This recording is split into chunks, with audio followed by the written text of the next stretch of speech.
Bonjour à toutes et à tous, bienvenue à cette nouvelle vidéo. Comme chaque week-end, on va faire le point un petit peu ensemble de ce qui se passe sur la planète marché. Cette semaine, c'est assez intéressant puisque du coup, pour celles et ceux, la semaine avant, on avait compris le mot volatilité. Dès fin de semaine dernière, début de cette semaine, on a compris le mot que j'utilise souvent, c'est de dire rebond au prorata, c'est-à-dire de comprendre que vous pouvez avoir des valeurs qui rebondissent de 20, 30%, 40% même. Et pour autant, ces rebonds-là, qui sont énormes, qui sont juteux, qui sont très intéressants, n'en sont pas moins que des rebonds au prorata de la baisse que ces valeurs-là ont subi, c'est-à-dire auparavant, en règle générale, du moins 50, moins 60, moins 70%. On rappellera que pour récupérer 50% de perte, l'action doit doubler, doit faire 100%. Donc c'est ça aussi qui est important de comprendre. Ce qui est important de comprendre, voilà, on en avait parlé aussi, c'était de savoir d'où on venait, hein, vis-à-vis de toutes les actions, notamment de croissance, qui avaient eu des années fastes 2020-2021, et de comprendre donc que le risque, le plus gros risque, c'était que ça lâche, et cette fameuse salle de cancer qu'on a agrandie pendant des mois, pendant des années, et on a oublié, évidemment, d'agrandir la porte de sortie de secours. Donc c'est toujours la même chose, quand vous commencez à avoir un marché qui commence à être concentré sur les mêmes valeurs, la problématique c'est quand il se passe un truc, et là en l'occurrence des résultats, qu'on peut estimer, ou en tout cas que le marché a estimé comme étant pas bon, et bien on voit la porte de sortie de secours est très étroite et donc on se fait un petit peu piétiner à la sortie quand tout le monde veut sortir. Ce qui crée des gros décalages. Alors ça c'est assez intéressant parce que dans certains cas ça peut créer des inefficiences où l'investisseur lambda peut donc avoir un avantage également à trouver, à récupérer des bas prix. Mais il ne faut pas se leurrer également, il faut faire très attention parce que comme vous l'avez vu c'est très volatile. On a des grosses variations et donc du coup on a cette impression de se faire tout simplement balader. Et donc c'est là où c'est important, il y a quelques semaines, quelques mois également, dans une vidéo précédente, je vous avais dit c'est pas quand quand les marchés baissent que vous devez réfléchir et définir votre profil, c'est avant. Bien comprendre du coup son profil, bien comprendre sa prise de risque, bien comprendre que voilà, on était re-entré, on avait parlé dans un marché de plus de traders, bien comprendre donc que pour beaucoup de personnes, vous n'avez pas forcément grand-chose à faire sur ces marchés-là, et que parfois il vaut mieux voilà, rester observateur ou réduire la voilure, réduire le nombre de lignes, réduire les tailles de position que l'on décide de rentrer, parce que certes, il y a de la volatilité, donc ça peut être intéressant si on a du temps, etc., de faire des allers-retours, bien entendu, mais ne pas omettre voilà, que ça varie très rapidement et que donc du coup, on n'est pas forcément en adéquation avec son profil et ça peut créer énormément de frustration, sans parler évidemment du stress et de la fatigue. Donc là, on est un petit peu dans la lessiveuse, mais ce qu'il faut bien comprendre, c'est que on est dans cette phase de construction, on est dans cette phase un petit peu de changement de paradigme, et on est dans cette phase d'arbitrage. Et comme on sort d'une crise Covid où on a enrichi finalement les entreprises et les épargnants plutôt que de leur faire perdre du pouvoir d'achat comme dans toute crise, eh bien, on a eu des flux qui ont été absolument gigantesques et notamment beaucoup de ces flux historiques énormes sont rentrés un petit peu tous au même moment et la plupart d'entre eux un petit peu sur 2020, certes, fin 2020, début 2021, mais également pas mal sont rentrés sur fin 2021 avec du levier, cet effet rattrapage, volonté. Et donc, ça crée du secouage de cocotier parce que très rapidement, ces gens-là rentrent en pensant que voilà, il faut rentrer plus gros, comme ils ont loupé une bonne partie, il faut rentrer plus gros, plus fort, avec plus de levier pour pouvoir rattraper les gains éventuels. Et donc, ce sont les premiers à avoir les mains qui tremblent et à ce moment-là, des appels de marge. Comme je vous l'ai dit, on avait déjà fui pas mal de valeurs, on en avait parlé lorsqu'on parlait du krach boursier, lorsque vous avez tout un tas de mecs qui vous expliquent qu'il va y avoir le krach boursier, vous regardez, et on avait parlé de l'illusion des indices, vous regardez les indices, vous avez cette illusion des indices, mais vous regardez un petit peu à l'intérieur dans des indices beaucoup plus larges, et vous vous rendez compte en fait que le marché tenait sur trois pattes, et que tout simplement vous aviez déjà un crack entre guillemets qui était déjà fait sur la plupart des valeurs spéculatives. Je vous avais partagé également voilà, une vidéo pour vous parler, il va falloir dans les valeurs de croissance faire nettement le tri entre les valeurs de croissance qui sont rentables et qui sont encore en croissance, et les valeurs de croissance, quand une valeur en croissance n'est pas rentable et que sa croissance commence déjà à patauger, alors qu'on est un petit peu dans le meilleur des mondes économiques, avec l'aide des gouvernements, l'aide des banques centrales, etc., voilà, c'est un petit peu moyen-moins. Et on en avait parlé, de toute façon, ces valeurs-là, elles n'avaient pas attendu. Depuis mi-2021 à peu près, on avait vu déjà déserter les flux, énormément de flux qui avaient déserté toutes ces valeurs un peu plus spéculatives, un peu plus petites cap et compagnie. Et ces flux, ils étaient venus donc essentiellement se retrouver sur des valeurs toujours de croissance. Alors il y avait eu quelques phases d'arbitrage déjà avec les valeurs value, on en avait parlé. Mais ça se fait jamais d'un coup, et on avait eu une nouvelle phase en ce début d'année. Mais l'idée, voilà, c'est qu'il y avait eu surtout une grosse accumulation sur les GAFAM, ou en tout cas les FANG, et on va dire une liste large d'à peu près une quinzaine de grosses valeurs de croissance. Et donc ça, c'est typiquement voilà, la salle de cancer qu'on agrandit, mais on n'a jamais agrandi les portes de sortie de secours. Ce qui fait que là, voilà, entre la semaine dernière et cette semaine, avec les résultats, on a vu tout a servi de prétexte. Alors, les analystes, c'est toujours la même chose. On se demande à quoi sert un consensus, mais je veux dire, c'est depuis toujours. Et voilà, ça doit juste nous rendre humbles et nous rappeler qu'on n'est pas sur une science exacte, que l'on est justement sur aussi beaucoup de psychologie quand on voit les réactions par rapport à ces résultats. Donc il faut pas omettre également, quand on dit c'est n'importe quoi, etc., qu'une bonne partie des valorisations avaient été données à ces titres-là également sur des bases d'optimisme et d'acheter déjà un petit peu des résultats qui allaient rester du même acabit sur les 3, 4, 5 prochaines années. Et donc la problématique, c'est que quand vous avez des valeurs comme ça qui tiennent essentiellement sur leur croissance future, et ben, dès que vous avez un petit grain de sable dans le rouage, tout de suite vous avez des gros écarts de valorisation. C'était également le but de ma vidéo que j'ai publiée hier, il me semble, sur la base des taux d'intérêt, mais pas que, c'est pour vraiment appuyer sur le côté de proportionnalité et bien comprendre que voilà, quand vous avez un changement de 0 à 1%, va avoir beaucoup plus d'impact que si vous avez des changements de 5 à 6. D'une valeur faciale, vous avez la même augmentation de 1%, mais ce n'est pas par rapport à la même base. Donc ça, également, ne pas mélanger, beaucoup de personnes m'ont posé beaucoup de questions, il faut faire attention de ne pas mélanger les taux courts qui sont décrétés par les banques centrales, des taux longs qui sont entre guillemets libres, c'est-à-dire libres à l'offre et la demande, et qui nous intéressent le plus possible, mais bien entendu, puisque les banques centrales font du quantitative easing, puisqu'on va pousser derrière tout un tas d'institutionnels et compagnie à racheter les obligations d'État, quelque part, on contrôle également la courbe des taux. Et quelque part, on en avait déjà parlé aussi dans différentes vidéos, on n'a pas vraiment le choix, parce qu'on ne peut pas se permettre aujourd'hui d'avoir des taux longs qui remontent à 3, 4, 5%, parce que d'une part, il n'y aurait plus de prime de risque sur le marché à actions, donc ça ferait fuir tous les flux vers l'obligataire, et d'autre part, ça serait surtout une problématique lorsqu'on a des gros niveaux de dette, et on ne parle pas seulement des États, on parle surtout des entreprises aujourd'hui qui ne seraient plus capables de financer évidemment leur dette et que ça ne serait plus soutenable.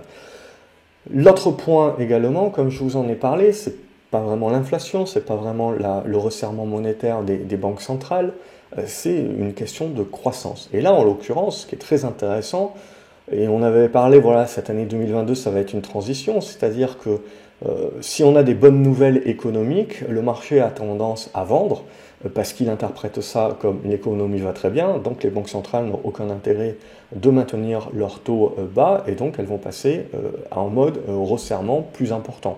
On a vu tout un tas de banques centrales déjà resserrer les taux. La Banque centrale d'Angleterre également a remonté ses taux à 0,5%. On sait qu'en mars, on va y avoir droit avec la Fed, alors ce sera 0,25 ou 0,5 du premier coup. Et Lagarde également, qui elle avait dit non, pour moi, l'inflation est toujours transitoire, mais bon, pas de bol pour elle. Moi, je continue de croire que c'est transitoire, mais le truc, c'est qu'il n'y a pas de bol, c'est que, si vous voulez, on continue de se prendre des variants de Covid. Et on continue d'avoir des pays aujourd'hui qui bloquent. Et donc, c'est tout un tas de raisons qui font qu'on continue d'avoir des pénuries, qui font qu'on continue d'avoir des goulets d'étranglement, qui font tout simplement qu'on continue d'avoir aussi des gouvernements qui aident, qui font des chèques inflation, des trucs, des machins, et tout ça, évidemment, c'est inflationniste. Et donc, ça ne fait que faire perdurer cette inflation.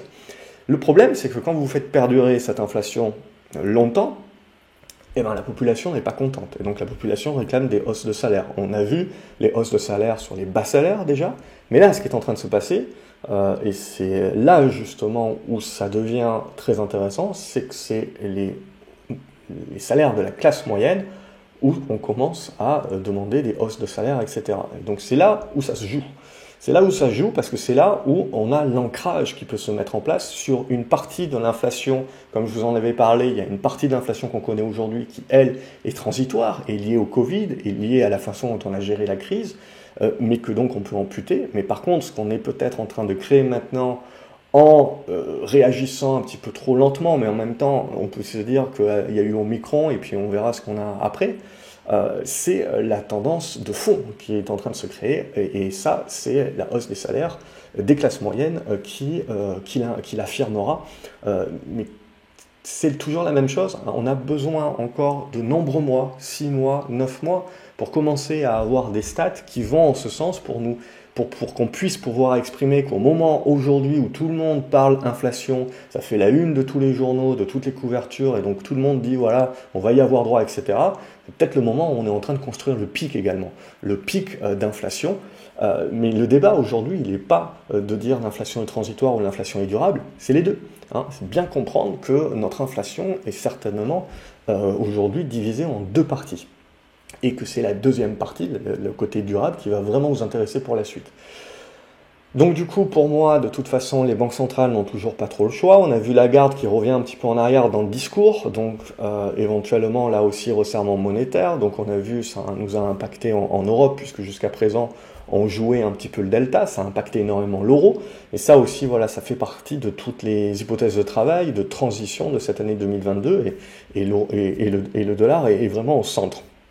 Donc tout ça, c'est ce qui nous permet globalement de nous dire, voilà, on est dans un moment de volatilité, et c'est pas forcément le meilleur marché c'est un bon marché à trader, mais c'est pas forcément le meilleur marché pour investir, puisque, à moins d'être très très sélectif, bien entendu, puisque on a donc du coup énormément d'arbitrages qui doivent se faire. Et comme on est dans un monde où le marché a été gavé de liquidités, eh ben, c'est des arbitrages importants qui se font. Et donc, ça ne fait que renforcer encore plus la liquidité. Le risque, c'est, voilà, si on a tout un tas de flux qui sont rentrés ces derniers mois, qui commencent en effet à avoir peur, parce que finalement, c'est de l'argent dont il va avoir besoin.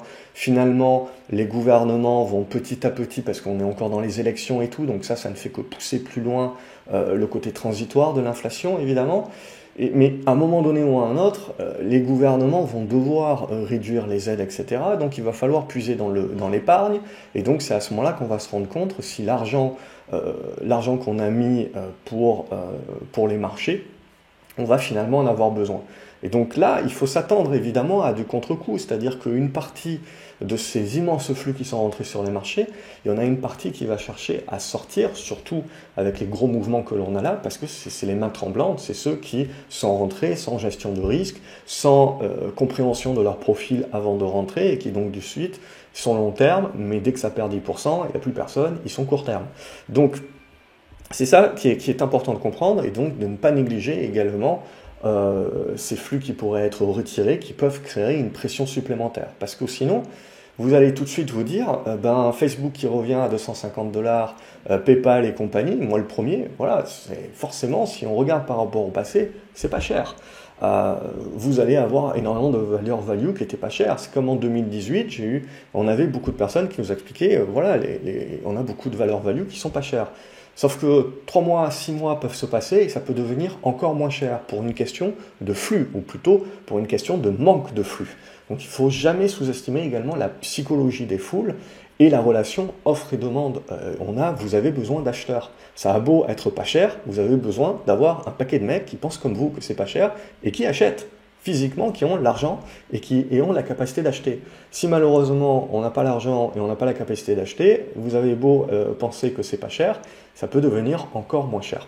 Donc c'est ça vraiment la logique boursière également, et c'est là aussi où les fondamentaux c'est très bien, mais il faut également s'en détacher parce qu'il y a souvent des deuxièmes des marques, alors que même la première c'était revenu à un prix pas cher. Donc ça c'est plus pour vous dire, voilà, on est dans un marché également qui doit nous aider à prendre du recul. On est dans un marché où on a toujours des liquidités et on voit donc, oui, on a des baisses qui sont très importantes, mais on a des acheteurs aussi. On continue d'avoir des acheteurs. Et ce dont on s'était parlé, c'était que un marché haussier ne se retourne pas du jour au lendemain, sauf comète qui vous tombe sur le coin de la figure ou Covid ou ce genre de choses-là, bien entendu. Et ça met du temps. Et ce temps-là, en fait, c'est quoi? C'est l'usure des acheteurs. C'est-à-dire qu'à chaque baisse, ça va être vu comme une opportunité et on rachète et on arrive à faire des rebonds au prorata qui sont très juteux. Mais ce qui nous intéresse, c'est voilà, on fait les rebonds, mais est-ce que ces rebonds-là sont capables de revenir au-dessus de résistance?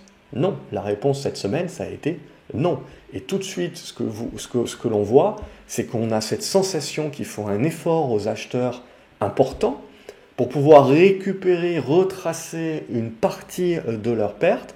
Par contre, l'effort pour les vendeurs pour pouvoir nous faire rechuter, lui, a l'air beaucoup moins fort, beaucoup moins important. Et donc, c'est ça le changement de paradigme, c'est le changement de qui a la force, de qui a la main. Et là, actuellement, on est dans un marché où on ressent que les acheteurs sont toujours là, mais on ressent aussi qu'il y a quand même cette peur, il y a quand même ces craintes, et qu'en gros, on ne tient pas les positions longtemps. Moi, le premier, on achète, on prend ce qu'il y a à prendre, et on se retire. Et ça, petit à petit, à un moment donné, on va sentir qu'il y a un support qui arrive à tenir, que les acheteurs arrivent à tenir, qu'ils arrivent de plus en plus facilement à rebondir et à contrecarrer les vendeurs. Et ça, c'est ce qui va vous permettre de confirmer qu'on a une base qui commence à se construire. Et c'est ce qu'on va appeler une construction de figure, une construction.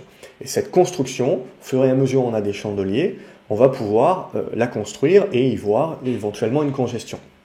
Et de cette figure-là, si on en sort par le haut, là on pourra valider qu'on lance un rebond beaucoup plus durable, ou en tout cas plus fort. A contrario, si vous cassez ça par le bas, là vous déclenchez l'aspect vraiment sell-off, c'est-à-dire que les acheteurs auront été usés à chaque fois tenter les rebonds, mais à chaque fois à être contrecarrés. Et petit à petit, ils auront perdu trop de force, qu'ils ne seront plus capables de défendre le support sur lequel, la base arrière sur laquelle ils avaient été capables de mener des contre-attaques, et ils finiront par lâcher. Et quand vous lâchez votre base arrière, vous êtes obligé de reculer dans les lignes, un petit peu à la mode russe, sans brûler les champs, mais vous êtes obligé de faire un grand pas en arrière pour reculer, pour récupérer les petits copains, et vous rassembler et essayer de défendre une nouvelle ligne de protection. Donc c'est ça, cette idée-là qu'il faut avoir. C'est que c'est un processus par vague. Dow le disait mieux que moi. Il faut vraiment penser en termes de marée et de vagues lorsqu'on pense bourse également. Et ne pas penser juste que c'est une opportunité parce que c'est pas cher. Il faut vraiment réfléchir en termes de flux, réfléchir plus actuellement dans le marché actuel. C'est Thierry au sein de l'académie, je trouve qu'il le formule très bien. C'est vraiment de réfléchir plus en termes de gestion du risque, de protection du capital, avant de penser gain et je vais profiter d'un rebond de 10% en faisant du all-in. Ça va vous apporter énormément de frustration. C'est possible, le marché donne ces opportunités-là. On a vu dans 2-3 jours de faire des rebonds de 10, 15, 20%, voire plus. Mais voilà, ça vient également à un prix, c'est un prix de suivi, c'est un prix de bien tailler vos positions, sinon c'est très usant pour vous également et pour les nerfs. Voilà, une fois qu'on a dit ça, on revient un petit peu à nos moutons au niveau de notre CAC 40. Évidemment, on tire un petit peu par les cheveux le TE. C'est pour l'instant, moi j'aime pas trop ce genre de figure-là. Donc je m'en fous un petit peu, je me concentre sur la partie droite. Ce qu'on a eu, c'est un bon rebond tout au long de la semaine. Pour autant, on le voit, vous l'avez vu, on a senti qu'on a galéré pour faire ce rebond. Et là, en 2 séances, pam, on l'a un petit peu cassé. Pour autant, il y a toujours des acheteurs. Il ne faut pas négliger qu'on ait encore des acheteurs. Mais c'est quand même quelque chose où on se dit, voilà, on n'est pas serein, on est assez faible, hein, et donc on est prêt à couper les positions. Donc si vous êtes prêt à couper les positions, hein, il y en a beaucoup d'autres qui sont prêts à couper les positions assez simplement. Donc c'est là, voilà, où on est en mode un petit peu changement de paradigme, et globalement en mode zigzag, hein. On ne sort pas de ce mode zigzag. Il faudrait remonter, on voit au-dessus des 7050 points pour se remettre dans des bonnes dispositions et se dire tiens, on reprend des forces et on va éventuellement aller chercher un rebond sur les valeurs de croissance et donc le luxe au niveau du CAC 40 qui pourrait nous aider à remonter la pente. Mais sinon, voilà, c'est un petit peu léger. Donc, si on confirme cette légèreté, ça sera en passant sous les 6880 points. Et sous ces 6880 points, on devrait revenir chercher cette zone des 6750, où on devrait retrouver notre ami la moyenne mobile 200. Tiendra pas, on est dans des éléments de fragilité, donc je ne mettrai pas trop ma main à couper globalement. Mais voilà, ça va se jouer là. Et en gros, la lessiveuse peut continuer. On peut continuer à se faire pas mal de zigzags et à se faire balader. Il faut attendre maintenant de savoir quelle décision le marché va prendre. Est-ce qu'on arrive à recasser par le haut après cette phase d'incertitude ou est-ce qu'on lâche vraiment par le bas? Et à ce moment-là, voilà, faut pas se mettre en travers. Et on aura tôt fait de pouvoir retrouver des niveaux d'achat un petit peu plus bas, comme je vous ai expliqué de manière un peu plus imagée plus tôt.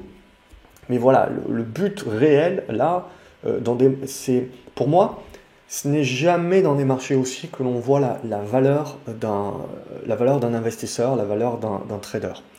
Gagner dans un marché haussier, on peut le faire, peu importe ses compétences, son talent, ses connaissances, voire même je dirais que moins on en sait et plus on gagne dans un marché haussier, puisqu'on n'a pas ces phases de doute et de réflexion, etc. On ne se pose pas trop de questions. Par contre, dans les phases baissières, c'est là qu'on reconnaît l'expérience d'un investisseur. Il doit être capable de moins perdre ou de ne pas perdre. Parce que ce qui est le plus important en bourse, si vous voulez performer à long terme, c'est d'avoir cette capacité de ne pas reperdre vos gains. Et donc d'avoir cette capacité également de savoir qu'il va y avoir des périodes en bourse pendant quelques jours, quelques semaines, quelques mois parfois, vous n'avez pas intérêt à mettre l'essentiel de votre capital en ligne. Vous n'avez pas intérêt, voilà, à rester sur les marchés totalement investis. Parce que vous allez subir le marché et tout simplement, c'est du capital en moins. Lorsque les marchés retrouveront un semblant de tendance ou des opportunités, eh ben vous y reviendrez avec un capital qui a été amputé d'un certain nombre de pertes que vous avez subies dans la lessiveuse batteuse, ou la moissonneuse batteuse plutôt, j'ai fait un mix des deux. Et donc ça, c'est ça qui est important de comprendre, c'est qu'en gros, à long terme, c'est en évitant de perdre dans les phases baissières que vraiment on démultiplie la performance derrière, puisqu'on est capable de réinvestir la quasi-totalité du capital ensuite pour profiter à plein d'un nouvel essor. Évidemment, c'est pas simple, hein. Tout ce que je vous dis, c'est du bon sens, c'est simple à entendre, mais c'est pas forcément simple à mettre en place, et j'en suis le premier exemple, hein. C'est-à-dire que vous avez beau, tout ce qu'on se dit là, avec les hypothèses de travail, tout s'est aligné comme dans des planètes, et pour autant, j'en ai pas plus profité que ça.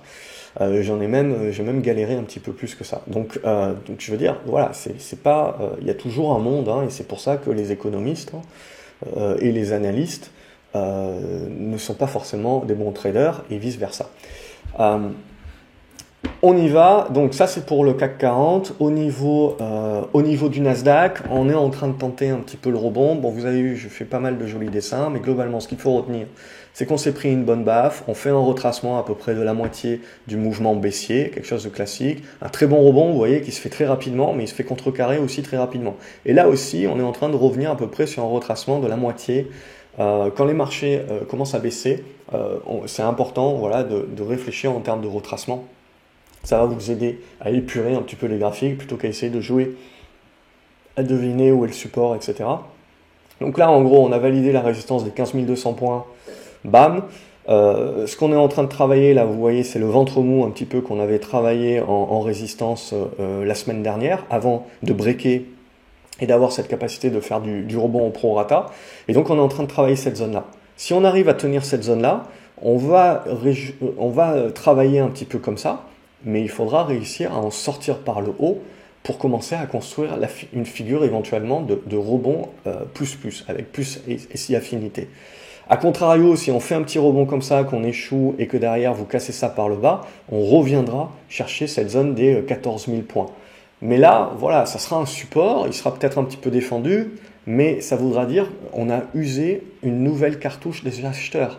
Et donc petit à petit, quand ce support-là éventuel commencera à être touché un petit peu trop, il sera également fragilisé. Donc si pour celles et ceux qui croient à une deuxième jambe baissière éventuelle, c'est sur cassure de ce niveau-là et on a besoin de chandeliers supplémentaires pour nous prouver la faiblesse. Là, je dirais qu'on est en train de mettre la balle au centre et donc on va certainement temporiser et il va nous falloir attendre quelques chandeliers pour se fixer une opinion un petit peu plus franche de ce que le marché veut faire en prochaine étape après avoir ingurgité un petit peu toute la suite des événements. Donc voilà un petit peu où on en est sur cette zone-là. Globalement, vous voyez cette zone des 13 008 à peu près comme une zone de support, cette zone des 4200, 14 300 points, pour moi il y a 14 250 aussi, mais en gros si on pouvait éviter d'aller en dessous des 14 350, 400 points, ça serait plutôt pas mal. Mais après, il faudra voir si on est capable de tenir ça, la capacité ensuite de franchement revenir à la hausse. Parce que si ça commence à faire des chandeliers comme ça, ok, on rebondit un petit peu, mais on n'arrive pas à repasser les 14 009 très rapidement. Voilà, la lenteur des acheteurs à pouvoir reconquérir les résistances est pour moi un signe de faiblesse. Et donc je m'en méfie, mais globalement, voilà, je reste dans la mentalité prendre ce qu'il y a à prendre tant que c'est le cas. Voilà, il faut rester encore prudent, même si c'est un très bon marché pour des traders. À ce stade-là, c'est toujours une question de protection de capital qui doit être votre premier souci numéro 1 avant de gagner de l'argent. On va regarder ce qui se passe également du côté, on n'est pas content, il y a de l'inflation, c'est que le pétrole, le Brent, est en train de péter les 90 $. Donc on est en train de passer en mode un petit peu exponentiel. On met de l'huile sur le feu avec l'Ukraine et compagnie. Globalement, c'est haussier point barre. Il y aura à un moment donné aussi un prorata, un petit peu de consolidation. Mais voilà un petit peu où on en est. C'est haussier, j'ai pas grand chose de plus à dire. Le gaz naturel également est en train d'exploser à la hausse, je vais pas le montrer ici, mais voilà, les matières premières continuent de bien monter. Le 7-10 ans, on le voit, on continue de sortir par le bas dorénavant et de mettre une nouvelle attaque baissière. De toute façon, c'était bien dégradé depuis un petit moment. Et donc globalement, là aussi, voilà, on comprend bien, le taux 10 ans est en train de remonter, on est à 1,90 à ce stade-là, et donc on est en train gentiment de continuer donc à dégrader l'aspect valeur de croissance et compagnie. On le sent bien, et il n'y a pas de raison que ça change, vous le voyez, tant qu'on ne sera pas capable de revenir au-dessus des 114 pour éventuellement un petit peu stopper l'hémorragie. Là, on semble bien parti dans une espèce de tendance. Alors je trace quand même un certain nombre d'obliques parce que je me dis il y a peut-être un biseau descendant à entrevoir, mais à ce stade-là, une hypothèse totalement anticipée bien entendu. Et vous le voyez, on est en train de revenir assez rapidement sur une zone des 110 qui peut éventuellement être travaillée en zone support. Donc voilà, monter des taux oui, mais globalement assez rapidement, on sent qu'on a quand même un plafond autour des deux. De toute façon, c'est assez simple, s'il n'y a pas de plafond et qu'on commence à péter vraiment en mode exponentiel, là, il ne faut pas chercher midi à 14h, il faut prendre les jambes à son cou, parce que la grosse problématique pour l'instant, c'est que tant que les taux restent en dessous de 2,5, on va dire, la prime de risque action est toujours au-dessus de ce que vous paye le 10 ans américain. Mais si ça venait à changer, à ce moment-là, il n'y a plus une problématique de juste de vase communicant de flux et d'arbitrage entre les valeurs de croissance et les valeurs value, et éventuellement plus tard entre les valeurs américaines et puis des retours de flux en Europe, au Japon, en Chine, ce que vous voulez, et les pays émergents. Mais vous avez une problématique de retour de flux qui vont aller essayer de rechercher un taux sans risque qui rémunère même dans un monde inflationniste, c'est-à-dire que vous êtes en taux réel négatif, même encore pour un petit moment, même si les taux longs continuent de monter à ce stade-là. Donc du coup, ce qui bouge pas mal avec le discours de Lagarde, c'est tout simplement qu'on a eu une jolie remontada de notre euro. Donc l'euro qui était venu chercher notre oblique support de long terme, qui fait une grosse réaction dessus, qui recasse tout, on voit, et qui est en train de se remettre à nouveau dans une situation maintenant de congestion. Et cette fois-ci, donc pour moi, on a stoppé l'hémorragie baissière, et donc on est en train de remettre la balle au centre là aussi, et donc de congestionner très certainement dans cette zone ici, entre les 1,13 et les 1,15. Et comme je vous l'ai dit, pour commencer à reparler un petit peu de scénario de faiblesse du dollar, il faudra revenir au-dessus, on voit, de cette zone des 1,16, 1,17. Et ça, c'est ce qui permettra de retourner un petit peu la tendance et de renforcer l'euro.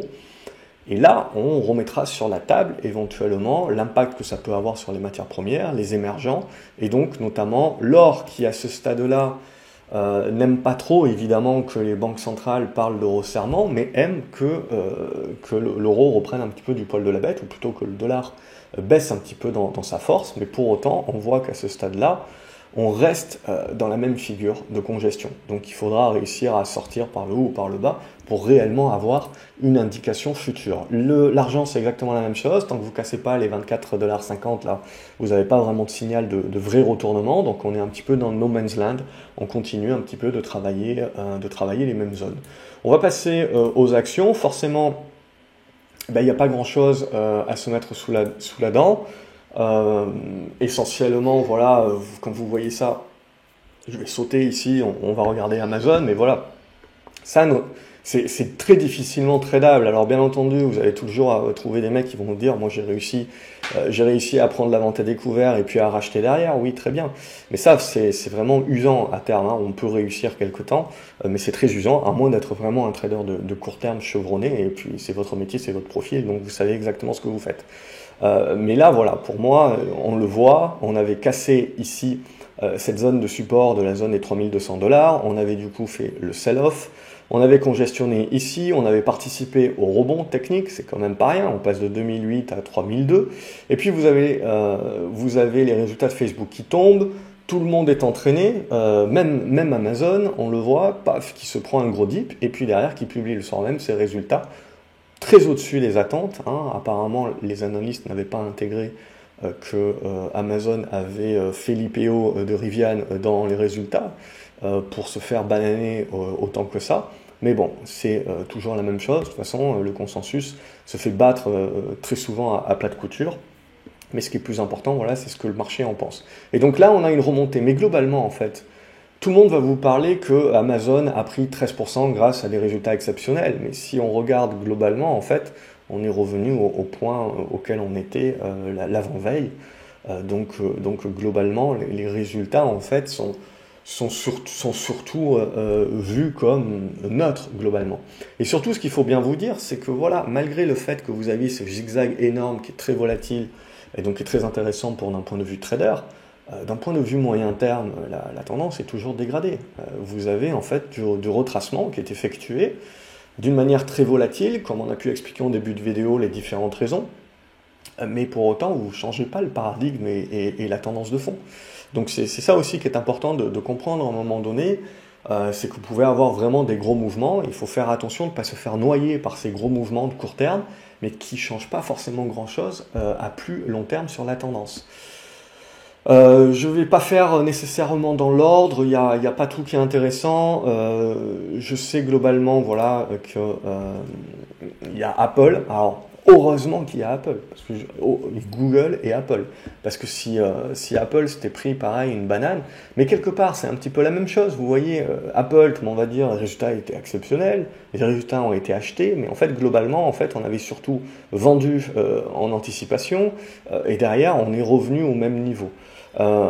Alors là, on est toujours au-dessus de supports importants, mais fort heureusement, parce que si jamais Apple se met à casser ici par le bas, et donc à émettre également un petit peu de fragilité, à court terme, à ce stade-là, la tendance de fond reste toujours très propre sur Apple. Voilà, et là aussi, avec les pondérations, il faut vous dire, attention, quand je regarde mon Nasdaq, attention de tirer des conclusions hâtives, parce que l'illusion des indices que j'ai eu maintenant ces dernières années, grâce à une poignée de valeurs qui me faisait croire que tout le monde était beau et était gentil, et du coup j'achetais une valeur, une plus petite valeur et je me prenais une banane dessus, alors que les marchés continuent d'être haussiers. Ben là c'est un petit peu l'inverse, hein, éventuellement, c'est-à-dire que vous avez les gros titres également qui sont capables de prendre des bananes. Et c'était quelque part toutes mes vidéos sur les ETF, les trackers, toutes ces vidéos-là sur le DCA, les mecs qui font du DCA sur des actions, sur autre chose que du tracker, etc., ou qui font du DCA en pensant, bah ouais, ça fait du 7% par an, n'oubliez jamais que vous pouvez subir, à cause justement de la congestion de tous les flux dans les mêmes actions, à un moment donné ou à un autre, vous avez des prorata qui se mettent en place, à un moment donné ou à un autre, avec des actions qui font 30, 40, 50% de l'indice avec 5 actions, et ben, votre placement long terme, sur lequel on vous a promis du 7 à 8% par an, eh ben, il peut subir également des années, voire en quelques semaines, il peut subir du moins 10. Il peut subir du moins 10, du moins 15. Donc, est-ce que vous êtes prêt, lorsque vous investissez à long terme, c'est voilà, de bien comprendre ce genre de choses-là. C'était dans ce but-là que je faisais ces vidéos, de bien savoir ce que vous achetez, et donc de bien savoir le risque et la volatilité inhérente que vous devez être prêt à accepter si vous êtes réellement long terme. Sinon, si vous ne préparez pas, en fait, quand ce genre de choses-là arrive, vous paniquez et donc vous prenez les mauvaises décisions. Tout est dans la préparation émotionnelle pour justement éviter d'en avoir. C'est ça vraiment qui est important. Voilà, donc après, bon, on a une série d'actions comme Arcelor et compagnie. Donc vous voyez, vous avez quand même un gros dip. On a le rebond aussi qui se fait au prorata. Mais voilà, même chose, on bute très rapidement sur des résistances et là on rentre dans le ventre mou. Là on est vraiment dans un marché qui rentre un petit peu en mode ventre mou et en gros on est en attente. Atos, il n'y a toujours pas grand chose, des rumeurs toujours pareil de rachat, d'OPA et de temps en temps, mais on voit c'est toujours démenti et donc ça fait replouf. Néanmoins on voit plutôt à stabiliser quelque part. On a Biocarb qui a fini par casser, cassé par le haut, donc il y a quand même, vous voyez, ça aussi, c'est intéressant, il y a encore quelques valeurs, comme Publicis, qui font des nouveaux plus hauts, comme Biocorp, qui arrive à casser des figures, à faire des breakouts. Voilà, il y a quand même encore de belles actions haussières, mais c'est vrai que petit à petit, c'est en train un petit peu de se délier. Et sur les autres, on est plutôt dans des constructions, de la volatilité, comme sur ADP. Voilà, il faut aussi savoir les valeurs value. Alors c'était très intéressant parce que la semaine dernière, dès que vous avez eu des gros bons sur les valeurs de croissance, tout le monde a dit, ben voilà, les valeurs de croissance ne sont pas mortes. Ben non, elles n'étaient pas mortes. Mais il faut comprendre la différence entre un pro-rata, quand vous venez de vous prendre moins 30 ou moins 40% dans la figure et que vous avez un rebond de 10 ou 15%. Ouais, le rebond est beau, 10, 15%, mais il faut le relativiser par rapport à la baisse que vous avez subie. Et donc, certes, les valeurs de croissance ne sont pas mortes, mais pour autant, le rebond de 15% ne permet pas d'annuler le signal de fragilisation que vous avez eu auparavant. Et de la même manière, sur les valeurs value au cyclique qui avaient très bien rebondi et qui avaient gagné 20-30% là, au début du mois de janvier, quand elles baissent de 5-10%, ben de cette même manière-là, il ne faut pas dire ben en fait la value c'était juste un coup d'épée dans l'eau. Non, c'est également juste un retracement encore à ce stade. On reste dans les signaux qui ont été donnés sur janvier et dans ces valeurs-là qui attirent les flux et qui jouent la protection.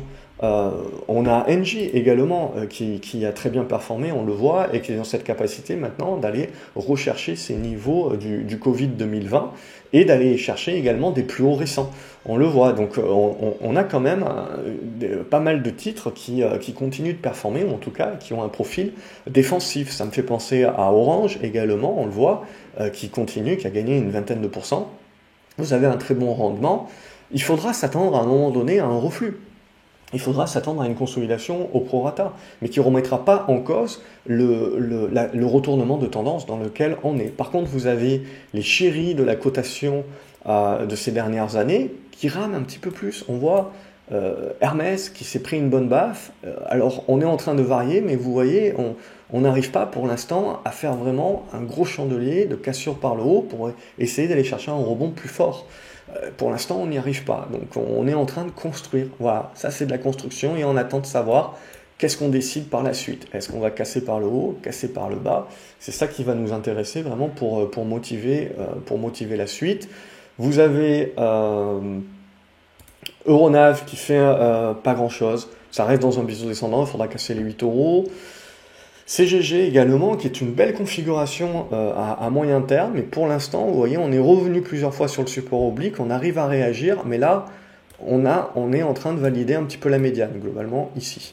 Donc on est en train de valider la médiane dont il faudra s'affranchir à nouveau pour se remettre dans des bonnes dispositions de relance de la tendance de fond. Voilà un petit peu globalement, évidemment, on va regarder Meta, c'est toujours la même chose, donc Facebook. Ce que l'on constate sur Facebook, on voit, c'est qu'on est allé chercher là les 230 $, mais globalement, donc on est venu refermer ce gap ici, chercher un petit peu plus bas. On voit, moi, il y a la zone des 222 $ aussi qui peut m'intéresser, que je trouve intéressante. Pourquoi? Parce qu'on a beaucoup de ces valeurs-là, en fait, qui ont effacé tous les gains du Covid. Et on est revenu globalement sur les anciens plus hauts qu'on avait juste avant le Covid. Alors là, sur Facebook, à 10 $ près, on n'y est pas encore, mais sur PayPal, sur des grosses valeurs quand même, on est revenu sur des niveaux pré-Covid. Voilà un petit peu, sinon heureusement qu'on a Total Energy quand même dans le CAC 40, parce que ça nous permet de continuer de performer, mais là aussi, vous voyez, le pétrole est en train de battre des records. Et sur les pétrolières, alors Total Energy c'est le cas, sur d'autres pétrolières US comme ExxonMobil et compagnie, et même RDSA, enfin anciennement RDSA, maintenant c'est Shell, etc., on est en mode exponentiel, hein, et Total, on voit, rame un petit peu plus. Mais pour autant, Total qui nous fait un plus 2,5% avec sa pondération dans un CAC qui fait plus de -1 aujourd'hui, ça fait quand même un petit peu du bien pour sauver les meubles. Mais après, voilà, au niveau des équipementiers auto, c'est pas terrible. On voit, on avait déjà dégradé hein, les semaines précédentes. Là, on fait du rebond, mais qui est dans l'incapacité de revenir au-dessus de l'ancien support qui devient donc du coup résistance. Donc voilà, on est en attente sur des configurations qui sont un petit peu légères quand même. Hein. Unibail, pareil, on avait un petit peu de mieux. Là, la séance du jour, c'est un petit peu dégradé. Donc le CAC 40 jusqu'à présent était très résilient, notamment grâce à son aspect value qui lui permettait de se maintenir la tête au-dessus de l'eau et grâce notamment au pétrole. Mais on voit pas mal de valeurs value cycliques actuellement sont en train de revenir un petit peu sur leur support, donc il va falloir les tenir, sinon il va falloir accepter que on peut subir un marché qui vend un petit peu tout en mode sécurité. Il ne faut pas négliger évidemment le conflit en Ukraine, moi j'y crois toujours pas, je crois que les négociations c'est autre chose hein, qui est en coulisses. Après, il ne faut pas négliger qu'un accident est vite arrivé qui pousse derrière un petit peu une sorte d'engrenage.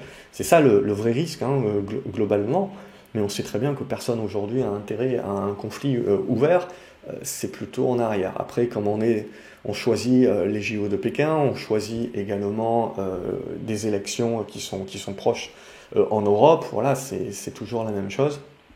Il y a toujours un timing qui est important en bourse comme en géopolitique. C'est toujours la même idée. Voilà, je regarde rapidement dans ce lot d'actions-là si on a des choses de plus à dire. Bon, Korian et compagnie, c'est toujours la même chose. Hein. Évidemment que Korian allait être éclabousé. Évidemment que comme ça fait un gros tapage, eh ben, on va en profiter pour faire la une des journaux, la une des trucs, la une des machins. C'est normal, ça fait partie de l'engrenage. Du coup, derrière, l'autre engrenage, c'est que vous avez tout, c'est ça qui est le plus intéressant pour moi, c'est tous les analystes qui sont rémunérés hein, pour faire des conseils, etc., qui vous disaient c'est la poule aux œufs d'or et c'est pas cher et compagnie, maintenant qui vous expliquent qu'évidemment, ils mettent en suspens leur opinion, bah, forcément, ils peuvent pas faire autrement, mais c'est toujours avec un coup de retard. Et évidemment, alors on peut toujours se dire on pouvait pas prévoir, certes, mais les configurations sur ces valeurs-là sont dégradées quand même depuis un petit moment.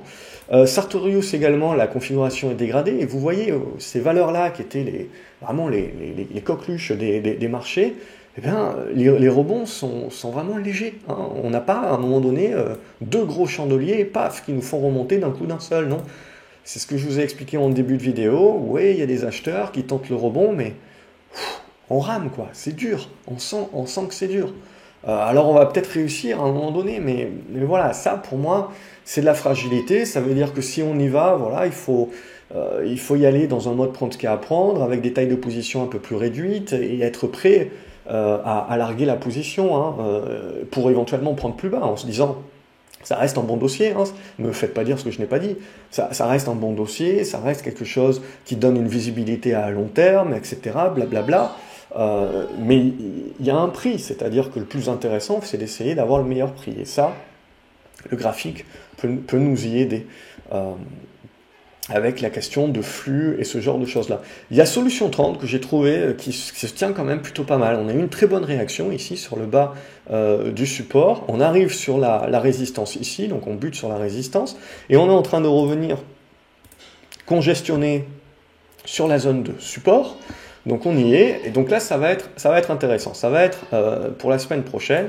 C'est soit on répète ça par le bas, et donc c'est moyen et on attendra la suite, soit on se remet en embuscade ici, et là si on casse, on aurait un signal intéressant. Donc ça fait partie des valeurs à se garder un petit peu sous le coude. Sanofi, je trouve que ça résiste plutôt pas mal, mais on voit, il y a quand même de sérieux à-coups, hein. Ça reste des grosses capes. Alors là aussi, j'ai passé des années à me battre contre ça, contre des personnes qui me disent « j'abandonne les petites capitalisations parce que ça bouge trop ». Je me prends des grosses baffes et donc du coup je vais sur les grosses capitalisations parce qu'au moins je suis tranquille, ça bouge pas autant, etc. Et le problème, c'est pas la volatilité d'action. Premièrement, une blue chip, je vous laisse regarder Facebook, je vous laisse regarder un petit peu toutes ces valeurs. Une grosse capitalisation peut prendre de grosses baffes avec énormément de volatilité. Ça ne vous protège absolument pas. Et je dirais, mettre de côté comme ça les petites capes et les grosses capes, en fait, c'est quoi ce qui fait la différence? C'est la taille de position. C'est la taille de position. C'est parce que vous allez trop gros sur des petites capes volatiles et tout de suite, ça vous fait rentrer dans des schémas émotionnels que vous pensez ne pas avoir sur des grosses capes parce que les mêmes montants sur des grosses capes, finalement, ça vous permet, la volatilité est moins importante et ça vous permet d'avoir moins d'émotions. Sauf que elles aussi, quand elles subissent la volatilité, qu'est-ce qui se passe? Vous avez exactement la même émotion que sur les petites. Donc en fait, la différence, c'est pas de dire les petites capitalisations c'est de la merde et les grosses caps c'est super. C'est une question de gestion de risque, c'est une question de taille de position, c'est une question de savoir un petit peu ce qu'on fait quand on pondère nos titres. Alors oui, vous pouvez faire une fabuleuse année parce que vous avez surpondéré au bon moment une petite cap et ça a super bien marché. Mais si vous continuez à faire ça, à un moment donné, vous prendrez une tarte et une tarte suffira à balayer vos performances de plusieurs années.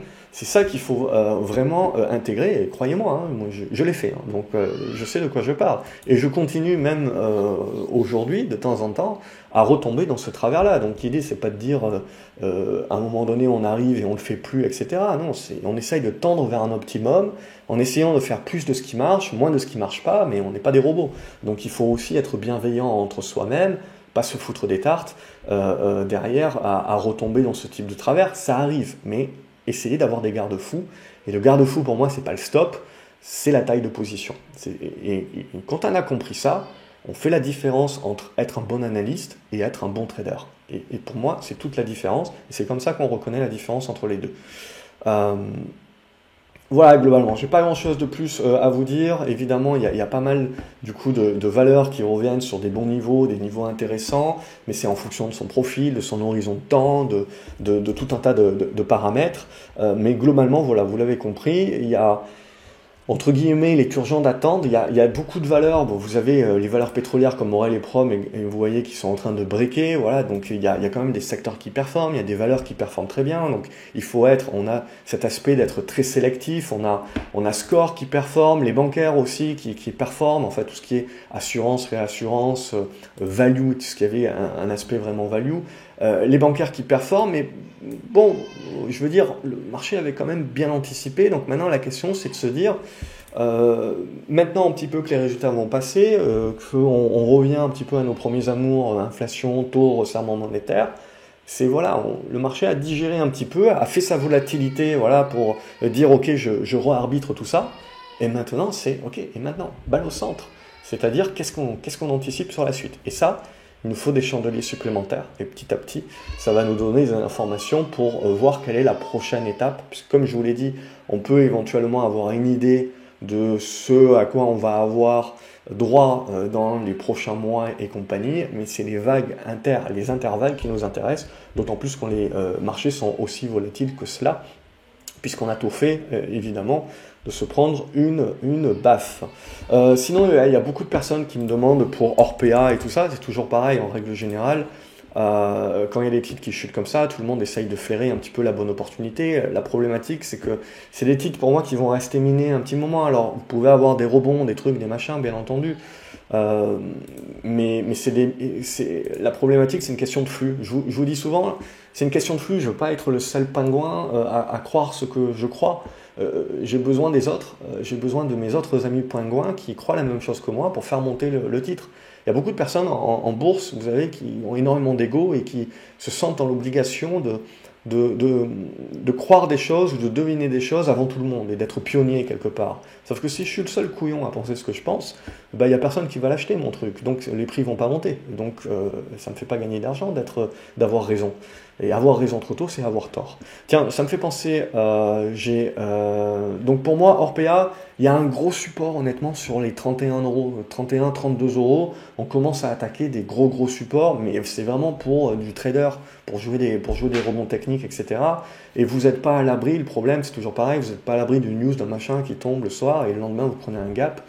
Ah, c'est un petit peu dangereux. Corian, c'est pareil, on met tout le monde dans le même panier. Vous avez Alena Santé aussi, même si peut-être ils sont un peu plus petits, ils sont peut-être un petit moins impactés. Le marché ne fait pas trop dans le détail. Évidemment, dans 5 ans, éventuellement, vous éteignez votre PC, vous rallumez dans 5 ans et vous dites, voilà, c'était une bonne opération.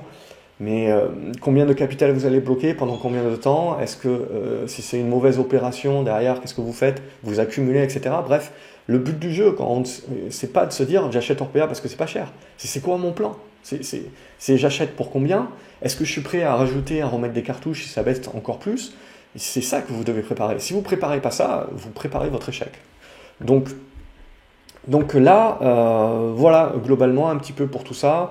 Je sais plus, j'avais d'autres titres éventuellement que j'avais en tête. Bon, j'ai pas eu le temps de ranger ma chambre, hein, vous m'excuserez. Mais donc sur des actions, mais je regarde rapidement, mais globalement, je pense qu'on a fait un petit peu le tour. C'est clair et net qu'il y a beaucoup de titres qui mériteraient une analyse. Il y a Alstom aussi qui remonte plutôt pas mal, hein, évidemment. Mais globalement, voilà, le marché n'en veut pas. C'est compliqué pour lui, pour le marché. Alors moi, je pense que voilà, vous voyez, cette oblique-là peut éventuellement fonctionner. Ça peut vous permettre de faire un rebond et de revenir sur les 28 euros en mode rebond. Mais après, on fait quoi? Je sais pas. Après, le problème, c'est il va falloir patienter, attendre que vous ayez un petit peu plus de chandeliers, des congestions, et de les casser par le haut, et là de vous dire, ouais, j'ai un rebond un peu plus mature qui se met en place. Mais pendant ce temps-là, voilà, est-ce que vous voulez juste jouer des rebonds techniques? Alors très bien, on essaye d'évaluer des supports, on joue les rebonds techniques. Ou est-ce que vous voulez investir à plus long terme? Et à ce moment-là, oui, éventuellement, c'est pas cher, 27 euros, mais 26, c'est pas cher non plus, 25, c'est pas cher non plus. La certitude, la conviction que on arrive sur un point de support qui va être très important, oui, mais est-ce que vous pouvez l'avoir plus cher? Potentiellement, ou moins cher, pardon, potentiellement oui aussi, mais c'est la même question que sur Orpea, si vous voulez. Aujourd'hui, il n'y a rien qui nous indique que ça va remonter en flèche, on ne sait pas. Et si ça se passe et qu'il y a plein de mecs qui fanfaronnent, ben ça arrive les coups de bol, mais il faut avoir l'ego aussi de pouvoir le reconnaître. Mais à un moment donné, voilà, quand vous avez des grosses tendances baissières comme ça, vous voyez que vous pouvez avoir énormément de volatilité. Ça, c'est des bons coups de volatilité. Mais vous le voyez, ça reste des rebonds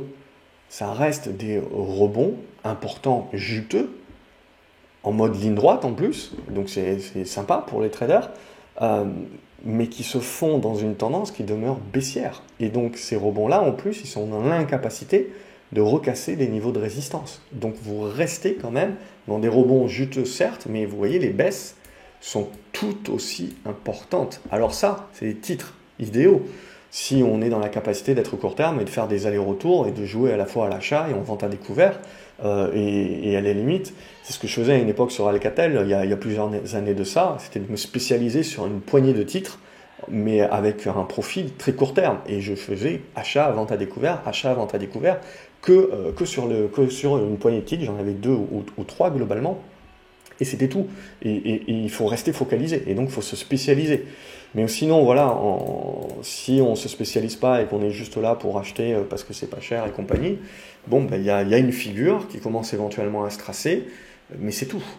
Il y a du rebond technique qui peut se mettre en place, mais il va falloir du boulot avant de pouvoir vous indiquer réellement d'avoir un peu plus de conviction et de vraiment tendre vers du moindre risque, hein, c'est-à-dire de vous dire j'achète une configuration qui va en s'améliorant avec moins de risques que ça parte contre moi. Là, aujourd'hui, la problématique, c'est que vous achetez, vous êtes dans une grosse tendance baissière. Donc il va falloir attendre que les acheteurs un petit peu se réveillent pour nous indiquer, oui, en effet, on a un support qui se matérialise et on est dans la capacité de pouvoir petit à petit faire une construction. Et donc là, vous avez vos repères et vous êtes capable d'établir votre plan. Et si ça casse par le haut ou par le bas, eh bien vous savez exactement quoi faire. Et vous n'êtes pas, parce que le problématique d'acheter un truc qui n'est pas cher en pensant faire une bonne affaire, c'est que vous n'avez pas de plan. Et vous planifiez tout simplement votre échec et que ça va vous coûter énormément en nerfs, énormément en stress, énormément en je ne sais pas quoi faire donc j'accumule, je les accumule, etc. Et c'est là où on fait les erreurs.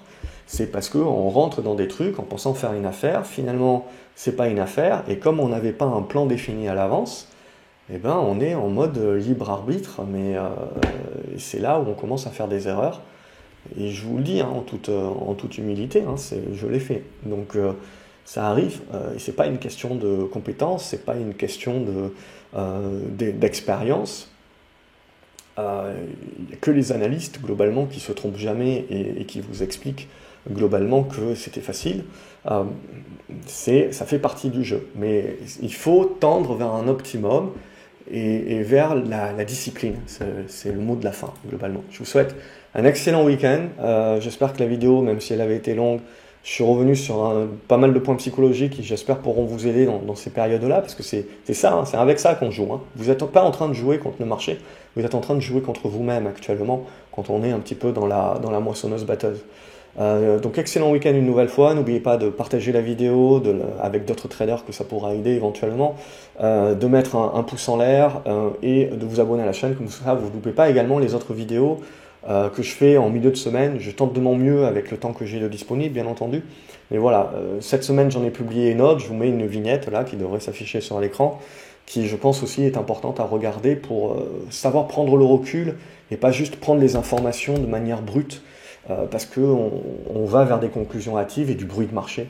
Et ça, clairement, quand on est dans la moissonneuse batteuse, si vous rajoutez en plus et vous saupoudrez tout ça de bruit de marché, c'est d'autant plus difficile en effet de pouvoir prendre le recul nécessaire. Et le recul, c'est vraiment le plus important actuellement. Excellent week-end une nouvelle fois à vous. Et à lundi pour de nouvelles aventures boursières. Salut les graphes.